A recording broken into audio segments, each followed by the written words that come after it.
Escuchas Bonita Radio. Síguenos en bonitaradio.net. Búscanos en Shoutcast. Descarga la aplicación XIIA Live para tu celular. Programa tu propia radio con podcast a través de iTunes e iVoox. En línea con tu mundo. Las expresiones vertidas en el siguiente programa no representan necesariamente la opinión de Bonita Radio. Las opiniones son exclusivas de sus autores. Bienvenidos a Puerto Crítico, un puerto seguro para la crítica, desde el amor y la alegría, desde el compromiso y la solidaridad. Un espacio de análisis y debate donde la ciudad y el pensamiento crítico son protagonistas.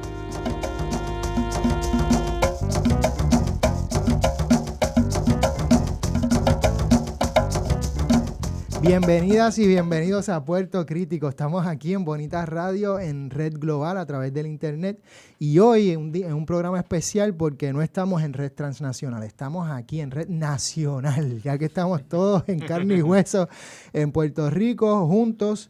Y celebramos eso porque especialmente por Ramón Cruz, quien nos acompaña, uno que se pasa en otras partes del mundo, pues qué bueno que te tenemos aquí con nosotros. Igual Miguel, que lleva ya una semana con nosotros, celebramos su presencia. Y también la de Gustavo, lo que pasa es que Gustavo pues vive en Puerto Rico y pues por eso pues digamos que ponemos en especial valía a los otros dos, pero no. Gustavo también nos alegramos mucho de tenerlo aquí con nosotros. Así que le damos la bienvenida a todos y todas. A veces es raro, estamos acostumbrados a tener los audífonos y escucharnos. Hoy no nos escuchamos a nosotros mismos fuera del espacio aquí en el estudio. Hoy, dado a los invitados que tenemos y dado a lo que estamos viviendo en estos días y también en una continuidad de los últimos dos programas, queremos dedicarle al programa a la discusión del cambio climático y el contexto de los diferentes nombramientos que han habido en las diferentes agencias en los Estados Unidos por parte del el presidente electo Trump. Me da trabajo decir eso. Exactamente, aunque no se sabe, ¿no? Hay todas unas batallas ahí de si se va a confirmar o no y todo eso, aunque dudo que eso pues salga adelante. En fin, han habido unos nombramientos pues altamente problemáticos y quisiéramos hablar de eso. También quisiéramos hablar de eso en el contexto de los diferentes tratados internacionales que se han hecho alrededor, pues obviamente, del cambio climático y las diferentes políticas públicas ambientales. Y también ya más de cerca a Puerto Rico, aunque no deberíamos hablar así porque esa es parte de reconocer que cuando hablamos del ambiente estamos hablando de la conexión de todo, ¿no? De todo el planeta. Hablando específicamente de Puerto Rico, también queremos hablar de la lucha en Peñuelas, pero también en Guayama, es decir, las cenizas, también los incineradores, ver cómo todo esto está afectando a Puerto Rico y cómo vemos el presente inmediato en cuanto a estas luchas ambientales y su relación con la justicia ambiental y el racismo ambiental, entre otras dinámicas. Y con nosotros nos parece que tenemos a dos de las personas más informadas al respecto o expertas. Una de ellas es Ramón Cruz, quien lo hemos tenido antes para hablar precisamente de política pública a nivel internacional. Ramón, pues un experto en política pública y en lo que es sobre todo lo que es la discusión a nivel mundial sobre los diferentes tratados de política pública ambiental y también la ciudad dentro de lo que es las políticas ambientales. Y tenemos al geógrafo ambiental Gustavo García, quien es profesor en la Escuela Graduada de Planificación y también tiene experiencia en política pública ambiental. Fue asesor de la Secretaría de Recursos Naturales por un tiempo. También trabajó en los proyectos de la formación de lo que hoy conocemos como el Bosque Modelo y es un geógrafo crítico además, desde una perspectiva de crítica a lo que es el desarrollismo y el crecimiento. Pero de eso escucharemos más adelante y Miguel, que lo tenemos aquí, y este servidor. Así que comencemos. Ramón, y un poco las preguntas... Tenemos una. pregunta un poco que esto, ya que estamos aquí, tipo mesa redonda, o sea, un poco... Tiene ángulo. Tiene un tipo de ángulo que surja a manera de conversación. Un poco, pues, ponnos al día. Así, yo hice un resumen bien rápido, pero ponnos al día de la discusión ahora mismo a nivel ambiental y cuáles son las preocupaciones vis a vis los nuevos nombramientos que han habido a nivel federal. Y que eso implicaría, y a partir de ahí pues vamos elaborando la discusión. Exacto. O sea, que empecemos primero con París, con la Marruecos, etcétera. Y las elecciones. Bueno, si me dices en cuanto a los nombramientos, pues sí, es algo pues sumamente preocupante, ¿no? Porque realmente que no hay, por lo menos en el área ambiental, no hay nadie ni que se pueda decir como que es pasable, ¿no? Realmente que o sea, es bien claro que el mensaje es, venimos a cortar cabezas, a cortar con todas las regulaciones que el presidente Obama ha puesto, ¿no? Y que obviamente mucha gente ha criticado la labor de Obama y que no ha hecho lo suficiente. En cuanto a regulaciones, yo te diría que sí. O sea, ese primer término de Obama, que fue un término que en donde el medio ambiente no estuvo muy activo, era en los medios, en la prensa realmente, porque en cuanto a regulación sí hubo un avance grande. Lo que pasa es que esas son las letras chiquitas que pues es más difícil, que no es sexy y pues que no se informa, ¿no? Y como todo el tiempo así de prensa pues lo acaparó la reforma de salud, pues realmente que eso no se vio. Sí hubo oportunidades perdidas, como fue ¿cómo se dice? Lo del Golfo, cuando se derramó el derrame en grande el Golfo de México. Exacto. Sí. Pues eso fue una oportunidad perdida. Eso era para haber utilizado eso y haber terminado con esa industria más o menos, ¿no? Que ahora pues será lo contrario. Es claro que los nombramientos que Trump ha puesto, Rick Perry en energía, o sea, alguien que pues gobernador de Texas, obviamente no eres gobernador de Texas si no estás bien íntimamente relacionado a la industria del petróleo.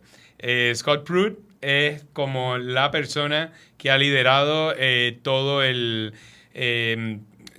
la oposición al programa cumbre de Obama para lidiar con el cambio climático, que es el Clean Power Plan, que ahora mismo estaba un poco parado porque está pendiente a una decisión de la Corte Suprema, pero ya ha avanzado lo suficiente para que las metas bajo ese plan ya están como por el 2024.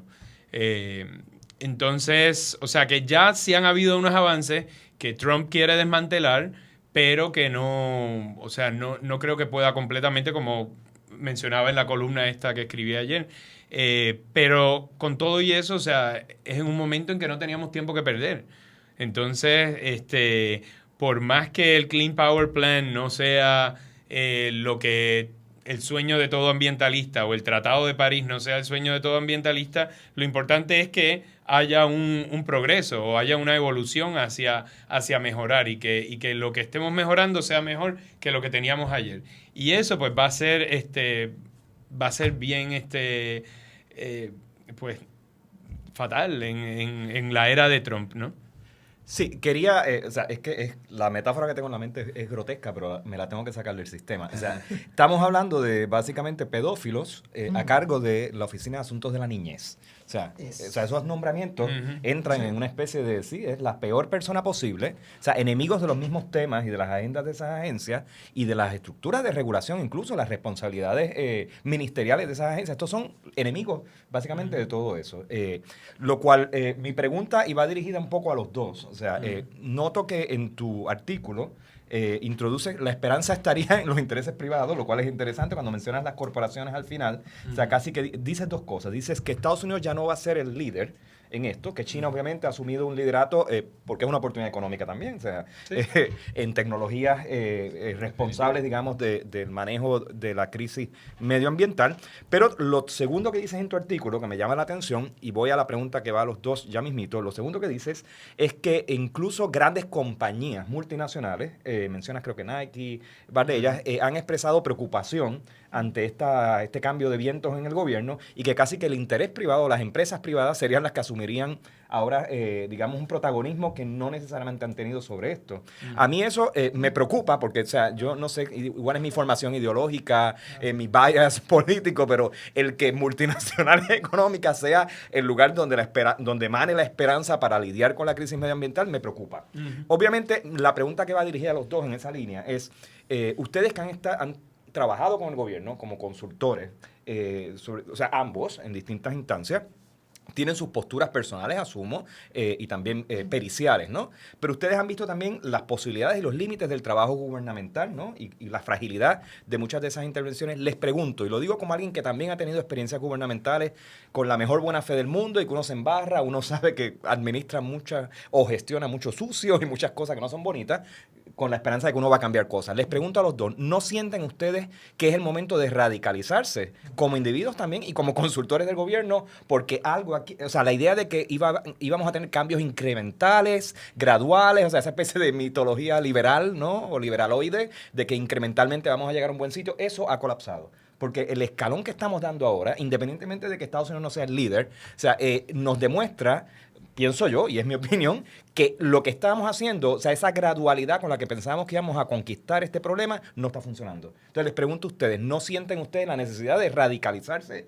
de alguna manera en cómo nos organizamos, en cómo ustedes mismos se ven en su relación con el gobierno, con las estructuras de poder? Porque es que no, o sea, no sé, ya yo o sea, el caso de Peñuelas, por ejemplo, mientras más uno conoce de ese case study local, muy de aquí, más uno se da cuenta que esto es unos entramados colusivos, asquerosos, donde estas personas no tienen la más mínima intención de hacer lo correcto. O sea, es gente que son enemigos nuestros, de nuestro cuerpo, de nuestro ambiente, del futuro nuestro, de nuestros hijos y de nuestros nietos, si es que vamos a tener prole. O sea, y frente a ese escenario catastrófico, porque en esto no tengo paños tibios, les pregunto a ustedes, o sea, ¿hay espacio para radicalizarse o ustedes todavía creen que incrementalmente, poco a poco, con una discusión, creando conciencia, vamos a llegar a algún sitio? Porque yo siento el botón del pánico, lo tengo al frente ahora mismo. O sea, ¿qué me dicen?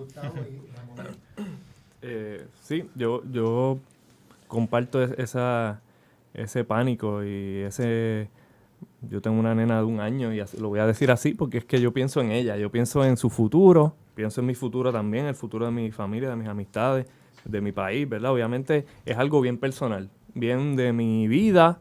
Yo siento que se está atentando contra nuestra vida en todas estas dimensiones y sí, la respuesta para mí es que sí, que cada día confirmo que hay que ser más radical, que hay que llamar a las cosas por su nombre, que hay que decir, esta gente no nos representa, esto no es una democracia, este sistema no funciona para nosotros, ni para el mundo, ni para el planeta, solamente funciona para un grupo de personas ricas y de empresas ricas, para los capitalistas. Lo podemos llamar como sea, ¿verdad? Pero es la corporatocracia, la plutocracia, el capitalismo está destruyéndonos y está amenazando nuestra vida y hay que radicalizarse. Hablando, ¿verdad?, de lo que yo creo que precisamente Trump surge por ese incrementalismo fracasado, por el fracaso del liberalismo y con el neoliberalismo, ¿verdad? El neoliberalismo que ha ido, ¿verdad?, erosionando la vida y la calidad de vida, el bienestar de la gente y el medio ambiente, amenazando cada vez más, ¿verdad?, a personas, a comunidades. Y ante eso, pues la gente lo que ve es que, bueno, que vamos a seguir entonces, o sea, con ese incrementalismo o vamos a tratar algo. Es como, yo pienso un poco, ¿verdad?, porque yo tampoco he estudiado esto muy a fondo, pero pienso en alguien como Fujimori cuando ganó en Perú, que no es un Trump. Fujimori no era un Trump, pero también fue un Trump en muchos sentidos. Era un populista de derecha que también persiguió gente, que asesinó a comunidades enteras de campesinos, que hizo, ¿sabes? Y machista, ¿sabes? Era una persona, pero un outsider. No estamos diciendo que Trump es un outsider totalmente, porque es un insider del capital, de ese mundo del capital, pero por lo menos se pudo vender como ese outsider. Y bueno, por esa discusión ya de Hillary y eso, pues yo creo que ya ustedes la han tenido aquí, ya está bien documentado que ese incrementalismo de Obama, de continuar cambiando poquito a poco, pero no cambiando nada, ¿verdad? The more things change, the more they stay the same, era el dicho ese. Pues un poco, o sea, Obama sí, es verdad, hizo unos progresos en reglamentación y algunas cosas, pero por otro lado estaba invirtiendo 34 billones, salió estos días, en el Export-Import Bank, en proyectos de combustibles fósiles en todas partes del mundo, en Arabia Saudita, dándole dinero a ExxonMobil, dándole dinero a Dow Chemical, para hacer proyectos de combustibles fósiles. Y entonces esas contradicciones es precisamente, o sea, el Standing Rock, el Keystone, esas contradicciones es precisamente lo que lleva en parte a un Trump y a darnos cuenta de que eso no funciona. No podemos seguir así. No podíamos seguir tampoco con alguien como Hillary que iba a seguir haciendo lo mismo. Y por eso, pues, si no era Bernie, pues era Trump, ¿verdad? No estamos legitimando que Trump haya ganado, porque al final tampoco ganó en el voto total de personas. O sea, sí hubo una mayoría de gente que votó por Hillary, pero bueno, eso es otra cosa. Así que yo sí me siento que están atentando contra nuestra vida y que hay que buscar otras formas y que mi esperanza está en que podamos organizarnos y movilizarnos en la calle, porque al final, como mostró Standing Rock, pues así es que se pueden ganar las luchas. Quizás no podemos hacer 1000 Standing Rocks, pero si podemos replicar ese tipo de lucha o en Peñuelas, eso es lo que va a cambiar, lo que va a llevar a los gobiernos también a transformarse y va a llevar quizás a la gente a seguir radicalizándose. Con eso vamos a una pausa y regresamos a Puerto Crítico. Fotografías de un país. Gracias, compañero. El tiempo se espera que continúe parcialmente nublado con posibilidades de lluvia en pueblos del área este. Lo que nos desconecta.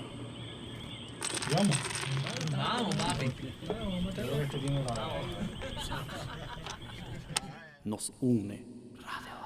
Dicen que a través de la música viajamos en el tiempo.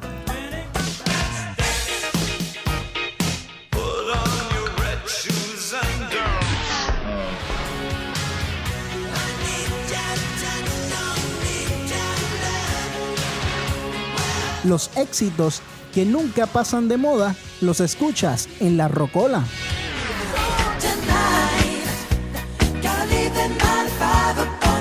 Escúchala en vivo a través de bonitaradio.net o a través de la aplicación de TuneIn Radio.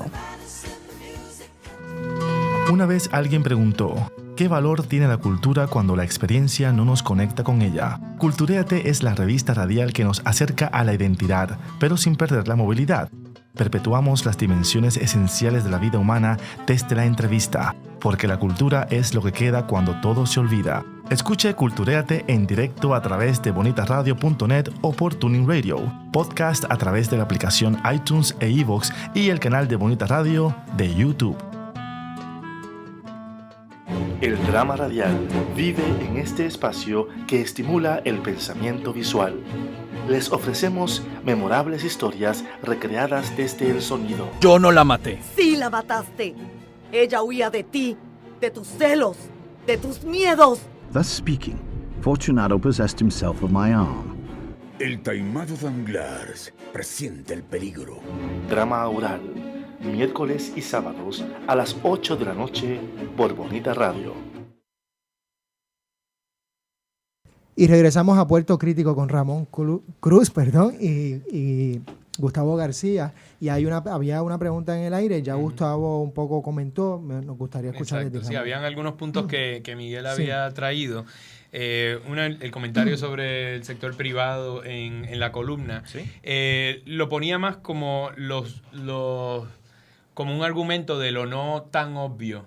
O sea, porque ante estos nombramientos y lo que ha apuntado, a la dirección que ha apuntado Trump, pues se sabe que va a haber muchas protestas, va a haber mucho litigio, mucho trabajo en las cortes, pero lo que no es tan obvio, y me recuerdo, yo estaba para aquel tiempo en Environmental Defense Fund durante los años de Bush, y pues el primer cuatrenio de Bush fue mucho de ese tipo, o sea, fueron protestas, fueron trabajo en las cortes. El segundo cuatrenio para mí fue más productivo, fue mucho trabajo con gobiernos locales, mucho trabajo con gobiernos estatales. Ahí salió el AB 32, que bueno, eso es otro debate ideológico dentro de lo ambiental, si el cap and trade o el sistema o un impuesto o el de mercadeo de emisiones, etcétera, si es bueno o no, pero hubo políticas que avanzaron en esa área y trabajo de voluntario desde compañías, ¿no? Entonces, lo que estamos viendo ahora es que ese trabajo que salió en la época de Bush, que era como innovador, ahora mismo entonces tú tienes a jefes de esas compañías, corporaciones, diciéndole a Trump, el trabajo, la dirección donde tú vas no es la que es. Ya nosotros ya el mundo está cambiando, ¿no? Entonces, más allá de lo que uno piense del sistema económico de las corporaciones, el punto que quería traer era que esos actores no tradicionales o que apoyan, o sea, no son los ambientalistas, ya hasta esos han cambiado. Entonces, ahí es que se ve lo de Trump, o sea, y no todos son iguales, obviamente, y no todas las corporaciones son iguales, pero que hay una dirección ya hacia eso. Entonces, pone eso como contrapunto de Trump y los dinosaurios, pues, o sea, lo traía más en esa onda, ¿no? Ahora, ¿cuál es tu línea? En este sentido, Ramón, puedo interpretar que tú pensarías que desatender el problema medioambiental, la crisis planetaria, tiene implicaciones económicas severas, es una catástrofe económica in the making, y que hay argumentos persuasivos dirigidos a los propios capitalistas, aquellos que creen en la explotación del recurso humano, material y demás. Hay argumentos para persuadirles de que esa ruta es suicida y que va a afectar sus propios intereses. Ahora, si eso es cierto, si ese es el argumento, o sea, de que se puede hacer un caso donde el capitalismo puede seguir su curso normal, con una enmienda, digamos, incremental o responsable que incorpore medidas, de alguna manera de naturaleza, usando la ciencia y la tecnología aquí, o que hay incluso una oportunidad de negocio en atender esto, como es el caso de China y todas las tecnologías y demás, o de Alemania. O sea, si esa es la línea, ¿cómo ven ustedes su rol como consultores cuando han estado involucrados con el gobierno? ¿O cuál debía ser el rol del gobierno, por un lado? ¿Y cuál sería el rol de todas esas inteligencias que ustedes representan? O sea, estamos hablando de gente profesional que sabe estos temas, son peritos, como Puerto Rico los tiene. ¿Cómo se ven ustedes frente a ese escenario, entonces, en su relación al gobierno? O sea, quiero explotar el hecho que ustedes han tenido esa experiencia, que el público general no la tiene, y muchas veces no hablamos de esto en los medios porque, pues, el consultor usualmente es una figura invisible, ¿no? Y ustedes han sido consultores. Bueno, aunque ambos estuvimos más allá de consultores, ¿no? O sea, en mi caso, yo fui vicepresidente de la Junta de Calidad Ambiental. No, pues mira para allá, más todavía. Sí, Gustavo era asesor, pero bueno, tenía a cargo áreas, exacto. Experiencias bien distintas, porque eran agencias bien distintas, que en ese sentido es interesante, yo creo que esa comparación también de qué se puede lograr y no se puede lograr dentro del gobierno también, ¿no? Sí, o sea, y siempre en la política pública pueden haber diferencias ideológicas o desde punto de vista. Ahora, cuando se habla de regulaciones, o sea, y de salud pública y, ¿sabes? Hay algunos indicadores que tú puedes cambiar y puedes tener diferentes posiciones, pero hay otros que son blanco y negro. Es ciencia. ¿Sabes? Entonces, es ciencia, o sea, y tú no puedes cambiar, no puedes afectar eso, ¿no? Mucha gente, un punto que quería decir antes, es que toma por sentado, o sea, el que respiramos cierta calidad de aire, que se puede mejorar, pero que es mucho mejor que lo que estaba en los años 40, 50, 60, es muchísimo mejor, ¿no? O sea, ahora mismo, ¿sabes? Sería difícil tal vez prenderle en fuego a un río, como, ¿sabes? Pero antes, en los 60, hubo ríos que estuvieron semanas prendidos en fuego, ¿no? Entonces, ese tipo de cosas ya no lo sabemos, pero ese es el tipo de cosas que estos nombramientos pueden desmantelar. Entonces, para mí que en cuanto al gobierno, por lo menos en la Junta de Calidad Ambiental, la agencia reguladora de los impactos ambientales, no hay break, tú sabes, no, eso no se puede desmantelar. El hecho de que, por ejemplo, los vertederos en Puerto Rico no se estén inspeccionando ahora mismo, porque sí había todo un plan para, para cerrarlos, para que entonces impulsar la incineración, todo ese tipo de cosas, pues sí, son cosas que uno no puede dejar de hacer, ¿no? Y entonces cuando hay este afán de las personas de que el sector público que hay demasiados empleados públicos que hay que cortar y todo eso, por lo menos en mi experiencia, no se puede cortar más gente. O sea, las agencias aquí están en un periodo crítico. Lo que sí se debería de cortar son la cantidad de municipios. La mayoría de la corrupción en el país no sucede por el gobierno estatal, sucede por los municipios. Sí. Entonces, eso es lo que hay que cortar, ¿no? No es o sea, en la Junta de Calidad Ambiental no se debería de cortar un empleado más. No hay suficientes para hacer todas las inspecciones que se deberían de hacer. Sin embargo, podría entender que estas personas que vienen con propósitos nefastos al gobierno, tanto en administraciones populares y PNP como en el plano federal, estas personas verían a los empleados de carrera que son científicos, que son técnicos, o ustedes mismos, con sus formaciones que vienen pues como asesores y demás, los verían como enemigos. Esa gente hay que sacarlos del medio entonces. O sea, esa gente tiene que organizar... Exacto. Pero vamos a hablar de eso entonces. Sí, bueno. Si sacan estos empleados porque los retiran forzadamente y se queda el gobierno sin peritaje técnico para enfrentar esta situación o sin agentes inspectores que vayan a ver las barbaridades que hacen en el ambiente, que eso es necesario. Sí. Pues obviamente todo eso está coloreado por los matices de los dos partidos políticos, ¿no? Cuando vienen los populares o cuando vienen los PNP. ¿Y hay diferencia entre ellos en política ambiental? No creo. O sea, yo no creo que sea... O sea, se podría decir que en el discurso los populares son más amigables al medio ambiente, pero realmente que yo no creo que haya gran diferencia. El problema para mí es que muchos de los empleados de allí son bastante... ¿Cómo se dice? O sea, como que ni les va ni les viene. Porque si han visto una parada de populares y PNP a cargo de las agencias, pues mira, al final, ¿para qué yo me voy a poner tirar al medio? Yo hago lo mínimo que se requiere y ya. O sea, están desmoralizados. Entonces, están desmoralizados y el problema para mí sí tiene que ver con con un problema social de Puerto Rico. O sea, hay la gente que entra a liderar esas agencias cada 4 años, vienen de las escuelitas privadas, o sea, de gente acomodada que entonces ya están conectados, van a ciertas universidades, y digo, o sea, yo critico eso y yo en parte fui a una de esas escuelitas, culpable. Fui después a otra. No, bueno, sí, pero bueno, lo que sí yo creo es que no entré al gobierno con esa distancia que yo veía de muchos de los compañeros de la gerencia de la Junta de Calidad Ambiental. Venían de unas firmas de abogados exclusivas que entonces ya decían, esta gente son unos vagos, están de brazos caídos, etcétera. Pero nunca bajaban a hablar con los técnicos. Nunca, o sea, y venían así como que, mira, para que sepan quién manda.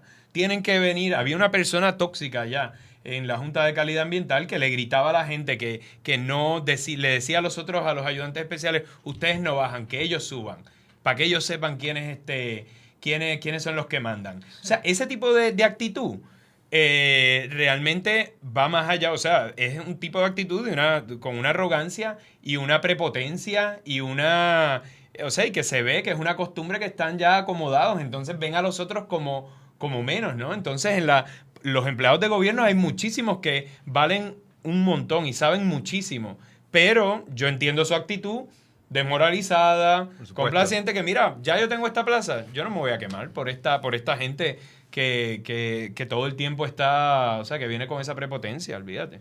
Perdona que hable demasiado. No. Yo creo que Ramón ha dicho muchas cosas que yo también vi en recursos. Yo quisiera añadir algo que yo creo que la experiencia de recursos naturales de este último cuatrenio, yo comparto que los populares y los PNP se han diferenciado muy poco en política ambiental en su historia.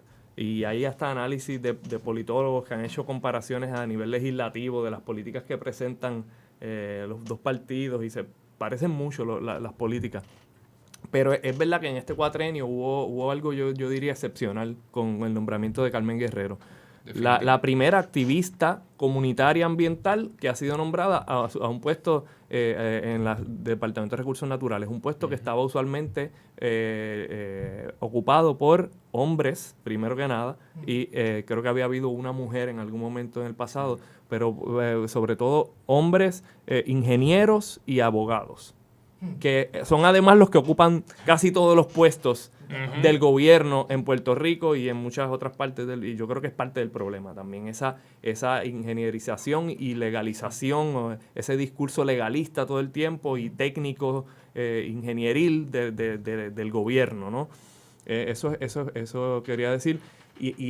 Pero ¿por qué Carmen Guerrero llega al trabajo, a ese puesto? Llega por su trabajo comunitario y por las luchas que lideraron y los movimientos sociales que generaron visibilidad sobre los temas ambientales, que generaron presión para que se nombrara a alguien como Carmen Guerrero. Pero Gustavo, ¿no crees que eso es un mecanismo de cooptación también?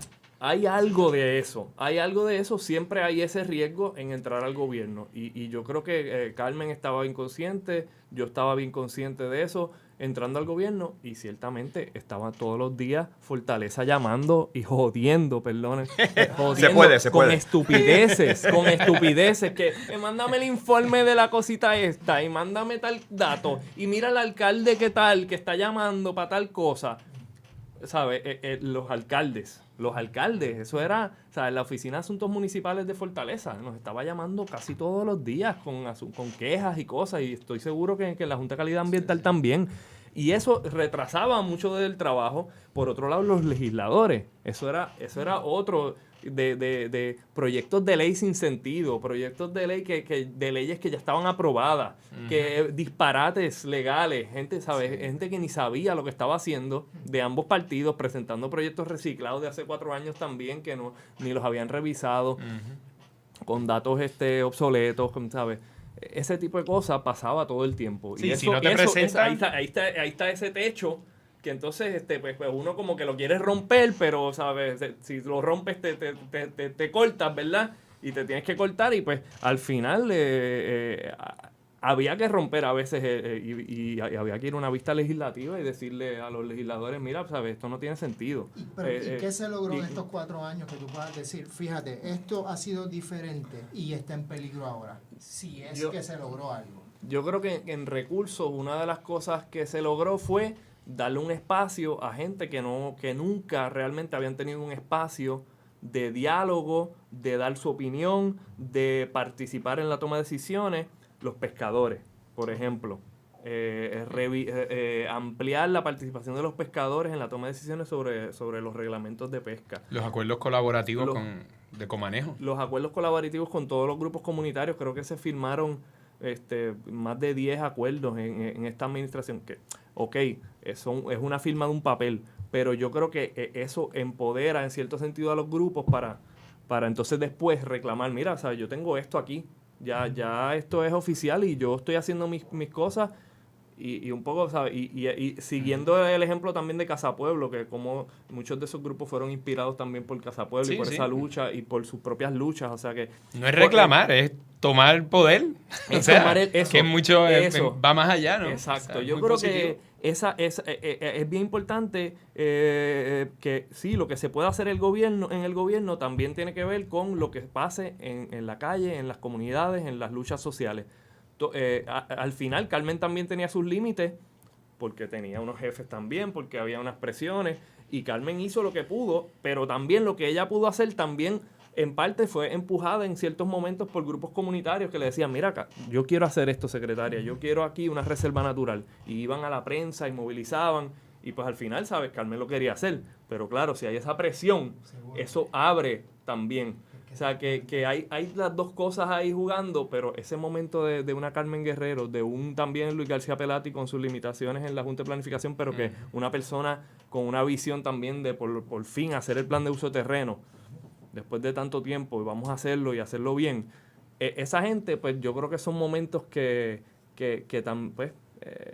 que no se van a repetir a menos que haya una radicalización, volvemos, de la sociedad civil que siga empujando y siga presionando a que se cambien las cosas, que se cambien las estructuras, que se cambien las leyes, que se cambien las relaciones. Con esto vamos a una pausa y regresamos a Puerto Crítico. La cronología e historia de nuestra bomba y cultura se escucha en Repicando.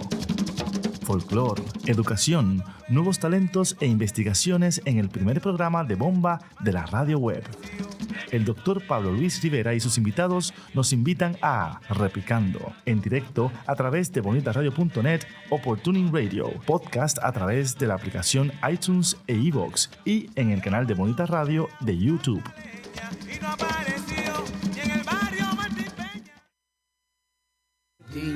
Todo lo que hago lo hago por ti. Es que tú me sacas lo mejor de mí. Soy todo lo que soy, porque tú eres todo lo que quiero por ti. Hola Puerto Rico, te habla René de Calle 13 y vengo a decirte que amar no es controlar, no es golpear, no es obligar. Amar es respetar y dejar ir cuando llega la hora de decir se acabó. Amar a una mujer es quererla feliz aunque no estés junto a ella. Si has pensado en hacerle daño a tu pareja o expareja, detente y piensa, usa la cabeza, usa el casco, busca ayuda, habla con alguien, pon distancia, protégela y protégete. Abraza la vida y sea un hombre que ama de verdad. El amor no mata, no agrede, no controla. El verdadero amor libera. Únete a Proyecto Matria, Prensa Comunitaria y esta estación. Y di no a la violencia machista. Que no muera una mujer más. Por ti, todo lo que hago lo hago por ti. Es que tú me sacas lo mejor de mí. ¿Qué piensas al escuchar la palabra contaminante? Radiación, químicos, basura, plásticos, humo. ¿Sabías que no todos los contaminantes se quedan en el ambiente? El ruido también es un contaminante de alto riesgo para la salud humana. Es producido principalmente por las actividades diarias del hombre y puede causar reacciones adversas a nuestro sistema, tales como alta presión, dolores de cabeza, agresividad, estrés, pérdida de la audición, entre otros. Tú puedes evitarla no haciendo ruidos innecesarios. La contaminación auditiva pasa inadvertida. Escuela especializada en producción de radio y televisión, Dr. Juan José Osuna. Y regresamos a Puerto Crítico con Ramón Cruz y Gustavo García hablando sobre el cambio climático, hablando sobre las políticas públicas alrededor del ambiente y la crisis que estamos viviendo y los nuevos gobiernos que son... hemos echado para atrás, son una derechización y un revanchismo casi antiambiental. Y así es que... Y suicida. Y suicida, sí. Hay una pulsión de muerte. Hay una pulsión de en muerte. todo esto, en todo este proceso. Y de alguna manera hemos enmarcado esta discusión entre un poco el debate entre el incrementalismo, digamos, y el radicalismo. Y hay un llamado a la radicalización, a la importancia de radicalizarse, pero también hay una incomodidad en este llamado de parte de Ramón que me gustaría que trajera. Sí, no, y en eso, o sea, de nuevo, hay tantas cosas que pudiéramos estar diciendo en toda esta conversación, pero sí, recuerdo que cuando dijiste al principio, Miguel, como ese llamado a, mira, si tenemos que ser radicales, pues mira... A mí me encantaría, ¿no? O sea, es lo que es en parte los discursos que me inspiran. Pero habiendo estado en el gobierno, viviendo ahora radicado en Nueva York, viendo cómo es en Estados Unidos la dinámica, viajando bastante y trabajando dentro del sistema de Naciones Unidas, me doy cuenta que en realidad el incrementalismo, o sea, y el ir hacia el centro es lo que muchas veces mueve eventualmente las cosas. Eso lo digo porque... siempre es como un baile, ¿no? O sea, en esta vez es cierto que pusieron a una activista y a Carmen Guerrero, ¿no? Cuando la pusieron de secretaria. Yo vine a Puerto Rico por ese nombramiento. O sea, si ese nombramiento no hubiese sucedido, yo me hubiese quedado en Nueva York. Yo no hubiese dicho, bueno, dejo todo para venir a Puerto Rico. Pero sé que cuando uno está a cargo en el gobierno, tienes que tomar decisiones difíciles. Y muchas veces es todo lo que uno quisiera y muchas veces... te paran, o sea, o te ponen diferentes obstáculos, hay una burocracia, etcétera, etcétera, ¿no? Que esa burocracia cambia el modelo económico y seguramente, o sea, está ahí, porque lo hemos visto en los diferentes modelos económicos, ¿no? Entonces, realmente que sí yo creo que como hay esos polos antagónicos, realmente las cosas se mueven hacia el centro. El debate económico que estábamos, o de lo que estaban diciendo del modelo económico, me gustaría que fuera distinto. Tal vez en los 60, muchos de los movimientos radicales, etcétera, tenían que ver con el sistema económico.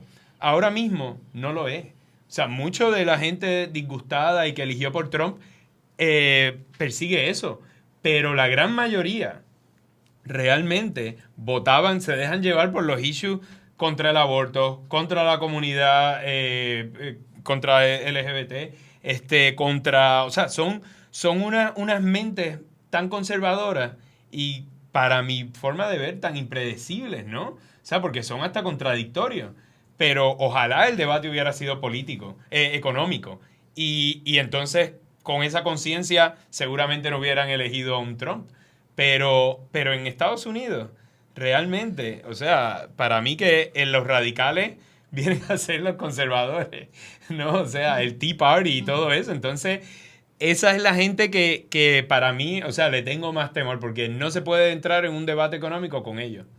Bueno, y hay muchos de machos histéricos que sienten que su rol mesiánico, mítico del hombre americano que resuelve su vida y su destino por sí mismo, sin ningún tipo de organización o de estructura social. O sea, hay algo de ese macho histérico que se quedó, blanco principalmente, que se quedó sin trabajo, literalmente en la familia, en la casa, que se siente desplazado por un sistema, que de alguna manera vio en Trump una especie de figura inspiradora. O sea, que es un movimiento de derechas popular que no ve en la organización o en el colectivo posibilidades que no ve en el gobierno, ni en las burocracias técnicas, ni en los peritos. De hecho, desconfía de la ciencia, desconfía de los peritos. O sea, y obviamente se afianza también, y lo decía Juanqui ahorita antes del programa, a un modelo religioso de que mientras más jodido se ponga el planeta, más se acerca a la segunda venida. Y entonces, perdóname, pero estamos en territorio de Jim Jones y el Kool-Aid de Guyana. O sea, personas que quieren la destrucción del mundo y del planeta para que el Señor llegue más cerca a sus corazones.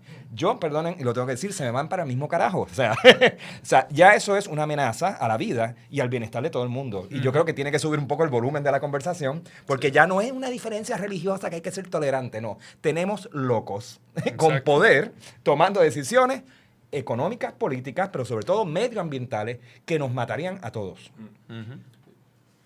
Bueno, y un poco siguiendo lo que estás diciendo, personas como Noam Chomsky, que han sido las voces por años en lo que es la crítica a la política internacional imperialista estadounidense, se ha concentrado a hablar precisamente del cambio climático y cómo ese es el problema número uno. Naomi Klein, que empezó como una crítica también al capital, desde me acuerdo de los libros de las marcas y después de Shock Doctrine, obviamente, con hace ya 2 años del libro de precisamente la importancia de la lucha ecológica. Es decir, ya muchos pensadores, tanto del sur, desde hace tiempo en Latinoamérica también, obviamente, y toda la lucha en contra del extractivismo, etcétera. Es decir, se reconoce que posiblemente, o no posiblemente, esa es la lucha número uno, porque ya es planetaria y ya es de la vida. O sea, esto no va para ningún lado. Y que de alguna manera, ahora el acelerador de esa violencia, que ya no es la muerte lenta de la ecología, sino que viene cada vez más rápido, ese acelerador cada vez viene más rápido, es terrible. Entonces ya uno pensaría que el llamado es no al centro, sino a la izquierda, entendida a la izquierda como la justicia social, como el ambientalismo, como básicamente la emancipación desde una perspectiva en pro de la vida de todos. Y eso en un momento en que la derecha y precisamente la destrucción ambiental está en esteroides, porque están ganando con su discurso. Yo no voy a decir populista porque obviamente yo creo que el populismo pues no es ni bueno ni malo, dependiendo para dónde coja, es que puede tener unas nociones positivas o negativas. Pero tú, Gustavo, has sido bien crítico con el discurso de los tratados internacionales. Tal vez por ahí podemos seguirla, porque yo sé que, por otro lado, tú has reconocido las posibilidades que tienen estos tratados. ¿Y desde dónde tú partes para ese tipo de críticas que has elaborado? Bueno, yo creo que hay para mí el problema principal es la contradicción entre el Tratado de París y todo lo demás que hacen los gobiernos y otros, incluyendo otros tratados, ¿no? O sea, particularmente hay una contradicción entre el modelo económico neoliberal, la desregulación, los tratados de libre comercio en particular, que Obama fue de los principales impulsores de los tratados de libre comercio en Estados Unidos, y es como que nos olvidamos de que hay esa contradicción y vamos a celebrar el Acuerdo de París, pero ¿sabes? Pero mira, esos tratados te dicen que eso va por encima del Acuerdo de París y las Naciones Unidas nos está diciendo que tenemos que poner a los países pobres a crecer a un 7% al año, sus economías. Porque claro, la pobreza es la culpable de la degradación ambiental. Es el discurso que se ha reproducido desde Brundtland, desde los 90 para acá, que no es la riqueza y la opulencia y el exceso y el capital el culpable, sino la pobreza. Y entonces hay que sacar a la gente de la pobreza con más riqueza, con más acumulación, con más crecimiento económico. ¿Ves? Entonces, para mí eso es eso es contradictorio y es ilógico. No se puede hacer las dos, no se puede tener have the cake and eat it too, como dicen los gringos. No se puede tener todo. Claro. Hay un choque de visiones y de políticas, porque mientras Obama firmó el Acuerdo de París, estaba financiando un montón de proyectos de energía combustible fósil, pero 34 billones, el triple de lo que Bush, hijo, financió en sus 2 términos. De acuerdo a un artículo reciente en The Guardian, y 2 veces más de lo que las 3 administraciones anteriores de eso, Clinton, Bush padre y Reagan, habían financiado con ese Export-Import Bank, que es un banco que nadie conoce, que es del gobierno de los Estados Unidos para financiar proyectos. ¿Y lo que te van a decir rápido es cuál es la propuesta? Bueno, la propuesta es que hay que hacer un acuerdo más fuerte que vaya por encima de los acuerdos de libre comercio. Hay que desbancar la idea y refutar la idea de que el libre comercio y que va por encima de lo ambiental, y que de lo económico va por encima de lo ambiental. Y hay que cambiar el discurso y cambiar las políticas que proponen que la pobreza es la causa de la degradación ambiental y que por tanto hay que ¿verdad?, reducir la pobreza y así vamos a lograr la sustentabilidad ambiental. Hay que también reducir la riqueza y redistribuirla. Reducirla implica que los países que tienen un exceso de riqueza tienen que redistribuirla dentro de sus países y a otros países también, en vez de continuar con esta idea de que tenemos que seguir creciendo la economía. Esa es una propuesta, ¿verdad?, que anticapitalista y anticrecentista, ¿verdad? La gente hoy le llaman el decrecimiento, que es un movimiento que se está consolidando y que tiene adeptos. Ahora en el Parlamento Europeo van a tener un debate sobre esto, porque hay países que ya se están dando cuenta que esta idea es también suicida. Esta idea es suicida y nos está llevando al precipicio. Pero, por otro lado, están todos estos locos, tanto esta gente loca, y Naomi Klein lo detalla en su libro, hay un cognitive dissonance. Hay un cognitive dissonance de que la gente no quiere cambiar el sistema porque ideológicamente creen en ese sistema todavía, y entonces se chocan con que el cambio climático cambia todo. El cambio climático es el discurso anticapitalista por excelencia, sí, pero hay que asumirlo como tal. Y es un discurso construido desde un metaproblema que es científico. O sea, que son varios indicadores de varios campos periciales que demuestran, al interconectar los datos, que hay un problema. Y que es un problema que cambiaría nuestro modo de vida, o tendría que cambiar nuestro modo de vida. Oye, pues mira, para abundar también eso desde mi perspectiva, un poco distinta, ¿no? Pero una cosa que quiero aclarar, cuando yo digo que la solución está hacia el centro, yo no pretendo que la izquierda desaparezca. O sea, todo lo contrario, es muy necesaria para poder tener esa contraparte, ¿no? Pero al final, por menos glamoroso que sea, el centro es al final lo que va moviendo poquito a poco, porque, o sea, si yo me pongo a ver el impasse entre los dos polos no va a ser que haya un movimiento hacia adelante, ¿no? Entonces, o sea, porque eso lo hemos visto por mucho tiempo, ¿no? Y entonces, Obama, que está muy lejos de ser radical, se vio como ahora esto es un backlash. ¿Sabes? Contra las políticas de Obama, que no son radicales para nada. O sea, son bastante de centro, ¿no? O sea, que realmente para que haya ese movimiento, tiene que haber, yo creo que hacia el centro en cuanto a los de... O sea, a mí lo que me interesa es que algo esté sucediendo. Y que algo esté sucediendo hacia adelante. Y que sea mejor que lo que estamos haciendo ayer, ¿no? Entonces, el Tratado de París, por ejemplo, o sea, si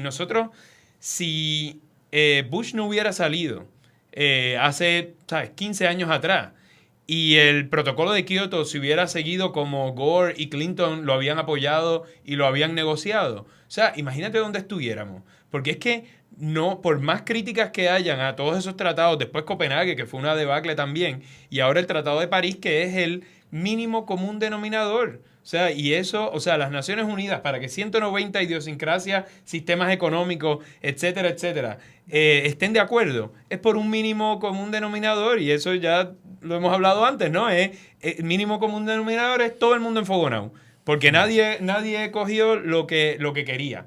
Entonces, el Tratado de París, todo esto se funda, se basa bajo esa diversidad de opiniones. Entonces, que algo así suceda es casi único, es bien difícil que eso suceda. Entonces, una vez están de acuerdo en eso, hay todo un andamiaje. O sea que es muy difícil de ponerse de acuerdo entonces cuáles son los indicadores, qué cuenta como una reducción, qué no, qué tiene más peso, qué no. O sea, todo ese andamiaje burocrático, de letras chiquitas, difícil, aburrido, tienen que ponerse de acuerdo y son los mismos debates. ¿Cómo se va a financiar eso? ¿Cómo va a ser la implementación? ¿No? Entonces, por eso es que los gobiernos, con todas sus fallas y todo tipo de gobierno que hay en el mundo, es importante que estén dentro de ese acuerdo y que estén dentro de esa discusión, ¿no? Entonces, ahí es que yo digo, por más que yo venga de un lado de organización comunitaria, de más de la izquierda política, etcétera, es necesario que los gobiernos estén ahí, porque la calle no puede tener necesariamente, puede informar, pero no tiene la capacidad de tomar la decisión, porque si no, entonces está abierto a demagogia, está abierto a un montón de otras cosas. Sí, ¿no? y yo creo que en este programa lo hemos dicho una y otra vez, de que es peligroso que el activismo también fomente la idea de que el ciudadano o el grupo o la organización paralela al gobierno es la que va a resolver el problema, porque nos unimos ahí a la voz neoliberal que insiste en que hay que desmantelar el gobierno. Claro. Claro. Y estamos de acuerdo en eso. Tú hablaste, sin embargo, de la presión constante entre, por llamarle así, movimientos sociales y Estado. Entonces, ¿cómo esa relación, que es bien difícil, porque así supuestamente empezó Bolivia, así supuestamente empezó Ecuador, así supuestamente empezó Venezuela, y ya vemos, todos extractivistas. No, ya Nicaragua es otra liga, es peor, aunque obviamente se debaten. Entonces, Bolivia todavía es el caso más trágico, porque viene desde un indigenismo y de una figura, ¿no?, que uno pues respetaba, ¿no?, como líder cocalero y movimiento muy fuerte indigenista y con unas visiones también, el mismo Ecuador, con unas constituciones súper progresistas, pero a la hora de la verdad muy extractivistas. ¿Hay salida en el capitalismo? Esa es mi pregunta, y yo creo que personalmente, yo no creo que existe tal cosa como una salida ambiental al capitalismo. Y por ahí es que yo creo que el problema con la cuestión del centro es que no nos deja salir de ahí, porque es que el cambio climático precisamente es el discurso más anticapitalista que hay, por llamarle de esa forma, como tú bien has presentado, no sé. Bueno, iba a mencionar, o sea, creo que aquí lo que dice Ramón es interesante, porque creo que apunta, sin duda, a que los gobiernos son necesarios, los tratados son necesarios, los acuerdos de sentar a todas las partes son necesarios, o sea, un mecanismo de negociación agonista o antagonista, el que sea, es necesario, pero estamos hablando de un metaproblema, ¿ok? Tal y como Thomas Piketty evalúa en el libro sobre el capitalismo, ¿no? Que demuestra con datos aburridísimos, muchos de ellos, un libro inmenso, pero demuestra cómo hay una falla estructural, ya no es ideología, esto no es ya discurso o narrativa marxista, o sea, esto es Sí, eso está ahí, pero aquí hay todo un andamiaje de datos que demuestra que el curso que lleva el capitalismo actual como problema global es indefendible. Incluso que economistas de derecha o de ese lineamiento le conceden al libro de Piketty. Pienso que es un libro que funciona mano a mano con toda la discusión de la crisis planetaria medioambiental, en el sentido de que la solución de Piketty siempre es a un tipo de acuerdo global inmenso que regule el sistema contributivo, porque la inequidad es la causa del capitalismo. O sea, la inequidad está empotrada en el capitalismo y no hay solución paliativa, pequeña, de centro, incremental, bayollera que resuelva eso. Es un problema estructural que solo podría atenderse desde la perspectiva de Piketty globalmente. Y que es una estructura de impuestos global. Entonces, eso obviamente te da la razón en el sentido de lo que dice Ramón, de que sí hay que tener una mesa de acuerdos y de trabajo gubernamental, plurinacional, habría que decirlo, internacional. Pero a la misma vez desconfío, como dice Juanqui, de que el centro y lo incremental es lo que nos va a llevar a ese sitio. O sea, la misma Naomi Klein defiende ahora mismo, estuvo en Australia hace 2 meses con el marido y el documental y demás, defiende, o sea, la gente se tiene que tirar a la calle. O sea, ella está, y insiste mucho también en unos movimientos de mujeres que en sociedades tradicionalmente oprimidas, que son las que están reclamando muchos de esos espacios también, o grupos, digamos, oprimidos por distintas razones, que son los que están reclamando estos espacios. O sea, ella no está hablando de centro, ella no está hablando de cogerlo suave, qué sé yo. No, ella está hablando, la ciudadanía tiene que prenderse, tiene que incendiarse. O sea, no va a funcionar nada más con que vamos a comprar la comida orgánica macrobiótica para que mi hígado esté bien. O sea, esa solución pero aclarar, eso no es mutuamente no, yo sé con lo que, o sea, yo estoy de acuerdo con ella. Yo estoy de acuerdo con ella, ¿no? O sea, yo creo que el punto precisamente, estamos de acuerdo en que en que un acuerdo internacional es necesario. Yo creo que el acuerdo de París pudo haber sido mejor y no lo fue, no porque se buscó un común mínimo denominador, pero porque habían unos gobiernos y unas empresas, porque allí en París, y tú estuviste allí, que son parte del el sistema sector también. Corporativo, incluyendo las petroleras, están allí, se anuncian y están allí presionando. Sí. Entonces, yo creo que hay que tirar luz sobre eso, que es lo que ha hecho el movimiento de justicia climática. Todas esas comunidades indígenas que fueron allí a París. Que también estaban allí. Que también estaban allí y fueron de los que estaban presionando, pero obviamente en otras carpas, las carps, los tents esos aparte, ¿no? Los tenían aparte, ¿no? Bueno, pero el lenguaje del 1.5 grados... El lenguaje del 1.5 grados llegó a regañadientes de las corporaciones. O sea que de nuevo, es un baile, ¿no? Sí, pero yo creo que se gana y se pierde, pero estamos estamos ante una crisis que no hay tiempo que perder, como tú bien dijiste. Entonces yo creo que en el Acuerdo de París se sigue perpetuando un tiempo perdido. Empezando porque no aplica al momento, sino que entonces va a aplicar de aquí a unos años. Bueno, por el andamiaje que hay que preparar. Y en parte iba eso, la complejidad del acuerdo en parte es producto precisamente de todo el neoliberalismo ambiental. Porque toda esta cosa del carbon trading y del Red Plus y de toda esa cosa es una complejidad que yo creo innecesaria, que yo creo que es parte de esa ideología de vamos a hacerlo con el mercado.